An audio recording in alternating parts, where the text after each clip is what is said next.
Welcome back to deploying happiness. ഇന്ന് പുതിയൊരു ടോപ്പിക്കാണ് ഗുഡ് പാരൻറ്റിങ്. രക്ഷിതാവ് എങ്ങനെയുള്ളതാവണം. ഗുഡ് പാരൻറ്റിങ്ങിനെ പറ്റിയിട്ട് നമ്മൾ കുറേ കാര്യങ്ങൾ കേൾക്കാറുണ്ട്.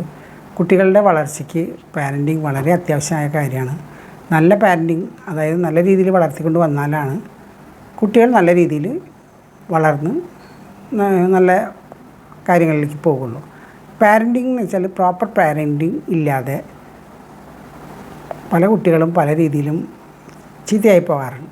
അപ്പോൾ ഏറ്റവും ഒരു കുട്ടിയുടെ ജീവിതത്തിൽ അച്ഛനും അമ്മയും മറ്റെല്ലാവരും നല്ല രീതിയിൽ വളർത്തിക്കൊണ്ട് വന്നാലാണ് അവർ നല്ല പൗരന്മാരാവുന്നതും നല്ല ജോലിക്കാരാവുന്നതും നല്ല സ്വഭാവശുദ്ധിയുള്ള മക്കളായിട്ട് വളരുന്നത്. അപ്പോൾ അതാണ് ഇന്ന് എൻ്റെ ടോപ്പിക്ക്. നമ്മളുടെ രക്ഷിതാവാണ് ഉത്തരവാദി എന്ന് പഠനങ്ങൾ പറയുന്നുണ്ട് കുട്ടികളുടെ സ്വഭാവ രൂപീകരണത്തിൽ. നമുക്ക് 3-4 ഘട്ടങ്ങളുണ്ട്. അതായത് ജെനറ്റിക്സ്, പാരമ്പര്യങ്ങളിലൂടെ അച്ഛൻ്റെയോ അമ്മയുടെയോ അമ്മാവന്മാരുടെയോ ഒക്കെ കുറച്ച് സ്വഭാവ സവിശേഷതകൾ കിട്ടും.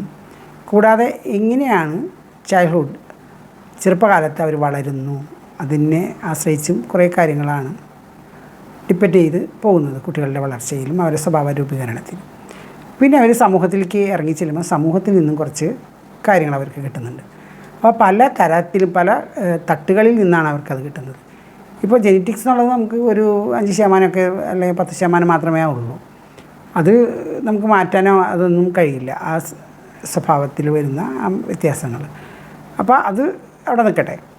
ഇനി ചൈൽഡ്ഹുഡ് എന്ന് വെച്ചാൽ നമ്മളുടെ കുട്ടികൾ, ഒരു കുഞ്ഞ് ജനിച്ച് ഒരു 5 വയസ്സിനുള്ളിൽ തന്നെ അവൻ്റെ മനസ്സിൻ്റെ ഉള്ളിലുള്ള പല കാര്യങ്ങളും അവൻ ക്യാച്ച് ചെയ്യും. അപ്പോൾ നമ്മൾ അതൊന്നും ഒരു കുഞ്ഞു കുട്ടിയല്ലേ എന്ന് കരുതിയാൽ അത് ശരിയല്ല. അവർക്ക് വളരെയധികം മനസ്സിലാക്കുന്ന ഒരു കാലഘട്ടമാണ് 0 to 5, മാക്സിമം 6. അപ്പോൾ ഇതിൽ അവരെ നല്ലൊരു മനുഷ്യനാവാനുള്ള എല്ലാ ക്വാളിറ്റീസും, അവരുടെ വികാസം, അത് ഇമോഷണൽ, ബിലീഫ് സിസ്റ്റം, അതേപോലെ തന്നെ ഫോബിയ, ഇതെല്ലാം അവരിൽ നിന്ന് ആ കാലഘട്ടത്തിൽ അവർ പഠിക്കുകയാണ്. ആരാണ് അവരുടെ ചുറ്റുമുള്ളത്, അവരിൽ നിന്നുള്ള നല്ലതായ കാര്യങ്ങളും ചീത്തയായ കാര്യങ്ങളും അവർ, കുട്ടിയല്ലേ എന്നുള്ള ഇതിൽ മുതിർന്നവർ അതൊന്നും കണക്കിലാക്കാതെ പല കാര്യങ്ങളും പറയുന്നത് ഇവരുടെ മനസ്സിൽ അത് ക്യാച്ച് ചെയ്യും. അത് പിന്നെ അവരുടെ സ്വഭാവ സവിശേഷതകളിലൊക്കെ ഉൾക്കൊള്ളുന്നതാണ്.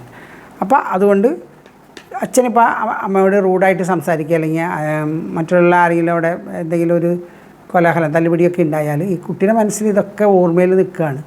ആ പെരുമാറ്റങ്ങളെല്ലാം അവരുടെ മനസ്സിൽ ഉൾക്കൊള്ളുകയാണ്. അത് നമ്മളറിയാതെ തന്നെയാണ് അത് സംഭവിക്കുന്നത്. അപ്പോൾ ആ കുട്ടി റൂഡായാൽ അവനിൽ ആ ഒരു കാര്യം അവൻ ക്യാച്ച് ചെയ്ത്. അതേപോലെ തന്നെ എപ്പോഴും നമ്മൾ റോൾ മോഡലായിട്ട് തന്നെ ഇരിക്കണം. പാരൻസ്, അച്ഛനും അമ്മയും മറ്റു വീട്ടിലുള്ള എല്ലാവരും ഒരു റോൾ മോഡലായാൽ മാത്രമേ അവൻ ആ അന്തരീക്ഷത്തിൽ അവന് നല്ല മാനസികമായ വികാസം, ഇമോഷണൽ, ആ ബിലീഫ് സിസ്റ്റമൊക്കെ നല്ല രീതിയിലേക്ക് പോയി അവനൊരു നല്ല പൗരനായിട്ടും നല്ലൊരു കുട്ടിയായിട്ടും പുറത്തേക്ക് ഇറങ്ങി. ഇനി നമ്മുടെ സമൂഹത്തിലേക്ക് അവൻ ഇറങ്ങി ചെല്ലുമ്പോൾ അവിടെ നിന്ന് കുറേ കാര്യങ്ങൾ അവന് കിട്ടുന്നുണ്ട്. അവിടെയാണ് നമ്മളുടെ കുട്ടികൾ ഇപ്പോൾ ഈ സമൂഹത്തിലേക്ക് ഒരു 10 വയസ്സ് 12 വയസ്സായിട്ട് പുറത്തേക്ക് പോകുന്ന കുട്ടികൾ മറ്റുള്ളവരായിട്ടുള്ള ഇൻട്രാക്ഷനിൽ കുറേ ചീത്ത കാര്യങ്ങളെല്ലാം പഠിക്കും. ചില അവർക്ക് ഇപ്പോൾ കണ്ടുവരുന്ന ഈ MDMA ഒക്കെ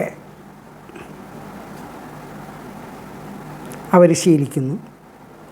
അപ്പോൾ അത് ആ കുട്ടികളുടെ മനസ്സിലേക്ക് അവർ ക്യാച്ച് ചെയ്ത് അത് കൊടുത്ത് വീണ്ടും അവർ അതിൽ അഡിക്റ്റഡായിട്ട് അപ്പോഴാണ് അച്ഛനും അമ്മയും ഓടി കിടക്കുന്നത്. അയ്യോ എൻ്റെ മോൻ ആകെ ചീത്തയായി, ഇനി എന്താ ചെയ്യേണ്ടേ. അപ്പോൾ ആ കുട്ടികളുടെ ആ ജനനത്തിൽ തന്നെ ഒരു 0 to 5 തന്നെ നമ്മൾ അവരുടെ എല്ലാ രീതിയിലും അവരുടെ ആ ബ്രെയിൻ സ്വഭാവം, അതേപോലെ തന്നെ അവരുടെ കൾച്ചറൽ ബിലീഫ്, ഇതൊക്കെ നമ്മൾ നല്ല രീതിയിൽ കൊണ്ടുപോകണം. എന്നാലേ മാത്രമേ ഉള്ളൂ. ഇപ്പോൾ ചില കുട്ടികൾക്കുണ്ട് ഈ സൊസൈറ്റിയിൽ നിന്ന് അവർ പിയർ പ്രഷർ കുറേ കിട്ടുക. അവർക്ക് കൂട്ടുകാരിൽ നിന്ന് ചിലപ്പോൾ നല്ലൊരു ഇതായിരിക്കില്ല കിട്ടുക. ചിലപ്പോൾ അത് റോങ് വേയിലേക്ക് പോകുന്നത് അതുകൊണ്ടാണ്. നമ്മളുടെ കുട്ടികളെ അച്ഛനമ്മമാരെ എങ്ങനെയായിരിക്കും എന്നാണ് ഇനി പറയുന്നത്. അതായത് അവരോട് ക്ലോസ് ടു, അതായത് ഒരു കുട്ടിക്ക് എന്തും അവരോട്, അച്ഛനോട് അമ്മനോട്, ഇപ്പോൾ സ്കൂളിൽ നിന്ന് പോയിട്ടോ എന്ത് ചെറിയൊരു കാര്യമായാലും അത് വന്ന് പറയാനുള്ളൊരു സ്വാതന്ത്ര്യം. എൻ്റെ അമ്മേനോട് അല്ലെങ്കിൽ എൻ്റെ അച്ഛനോട് അതെനിക്ക് പറയാൻ പറ്റും. അവർ എന്നെ തല്ലുന്നില്ല, എന്നെ വഴക്ക് പറയുന്നില്ല, ആ രീതിയിൽ. ഇപ്പോൾ ഒരു തെറ്റായ ഒരു കാര്യം വന്ന് പറഞ്ഞാൽ തന്നെ അത് ഉൾക്കൊള്ളാൻ ഉള്ളൊരു മനസ്സ് പാരൻസിന് വേണം. അവർ ക്ഷമിക്കും, അവർ തല്ലില്ല, അവരെന്തിനും ചാടിയിട്ട് വീട്ടിലെ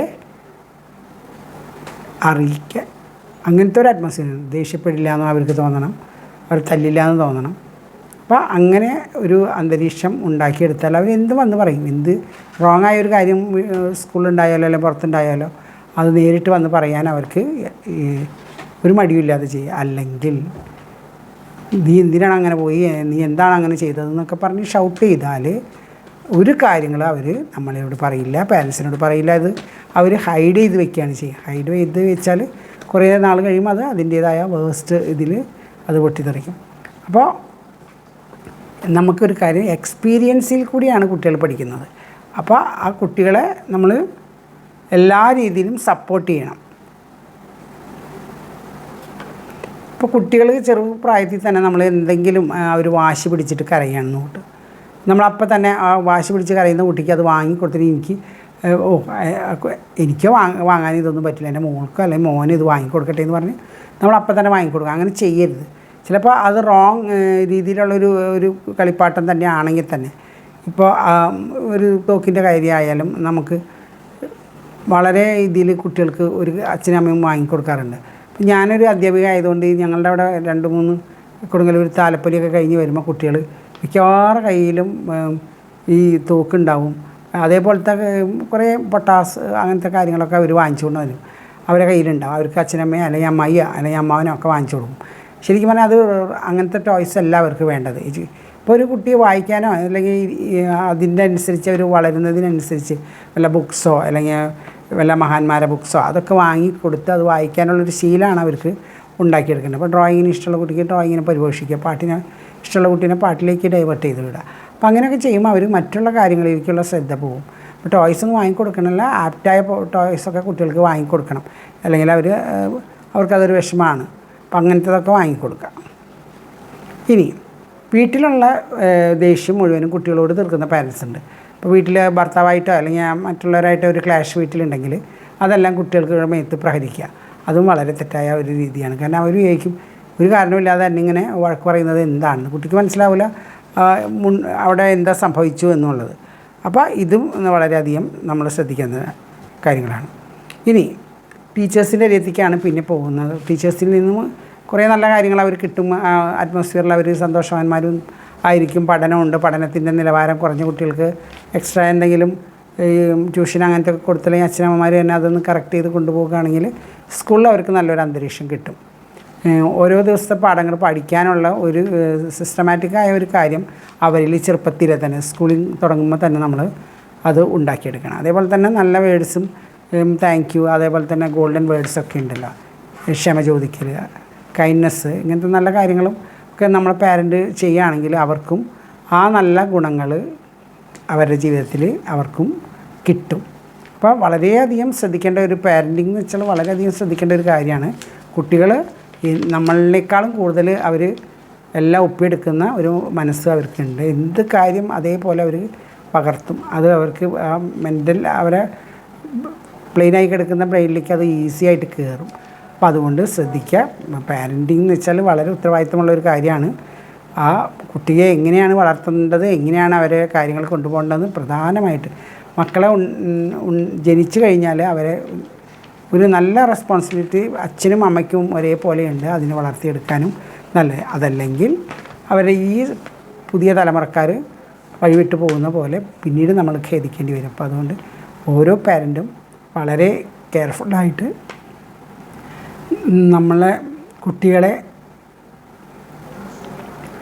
വളർത്തിക്കൊണ്ട് വന്നാലാണ് നമുക്ക് സമാധാനമായ അന്തരീക്ഷത്തിൽ അവർ പഠനം പൂർത്തിയായി അവരെ നമുക്ക് കരപറ്റിക്കാൻ പറ്റുള്ളൂ. അപ്പോൾ ഇത്രയേ ഉള്ളൂ. Thank you. സബ്സ്ക്രൈബ് ചെയ്യാത്തവർ സബ്സ്ക്രൈബ് ചെയ്യുക. ഇഷ്ടപ്പെട്ടാൽ നിങ്ങളുടെ ഫ്രണ്ട്സിനൊക്കെ ഷെയറും ചെയ്യുക.